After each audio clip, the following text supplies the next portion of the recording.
Gorky Park, we added the Russian component at the fall of the Communist Party in 1992. And you can see here Alexei Begov, who is addressing 150,000 people who came to see the World Wall's installation and added his work. This is called Waiting for the End of the 20th Century. And he was very accurate in his telling, although I kept trying to say to him, please, could you look to the right of the man with the cane to something hopeful? And he said, no, this is it, Judy, this is it. He said, you see the blind leading us into the future and the crucifixion of the Russian people in the grand experiment. The small child making the sign of the cross representing the opening of the churches for the first time.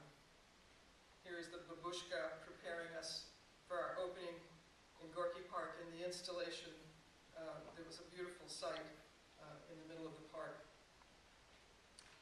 At Fort Ord, Israeli and Palestinian artist Suleiman Mansour on the left, Palestinian, Ahmed Beria, Israeli Arab, and Adi Yukatilili, Israeli Jewish artist, are working together, bringing the drawings from their home villages together to create this work called Inheritance Compromise. And this is a work both incorporating the children's drawings and the drawings selected by each of the collaborators to create the 30-foot work. In order to produce that work, they had to come out to Fort Ord because at the time they began to paint in Jerusalem, the war began.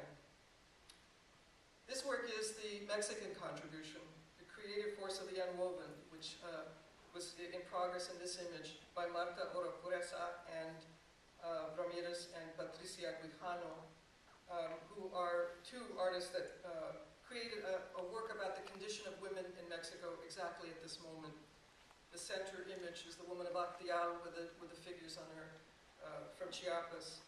And both sides of the border are represented in the piece called The Creative Force of the Unwoven.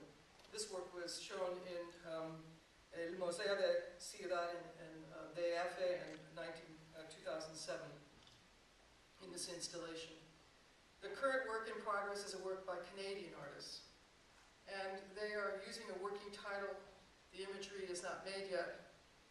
But because the Canadians are sitting in the midst of the global warming issues, both Native First Nation people and contemporary artists are working together to create a piece that is, the working title of which is called The Inuit Sent Us a Canary, What Shall We Do? And so they're working on the issues of global warming, and they're talking about who they are, a culture of extraction, and perhaps the watchkeepers of the beautiful forests of the Northwest.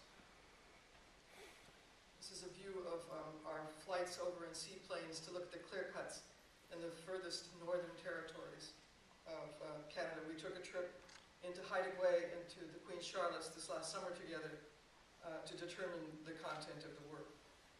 Coming soon. But the work also travels in the United States, and here it is back in Los Angeles, in East Los Angeles, in a night installation in a park that's considered to be one of the most dangerous parks in LA, where we brought young people together to talk about what community relations has to do with international relations. And this image, this is the young people talking about peace and what it means.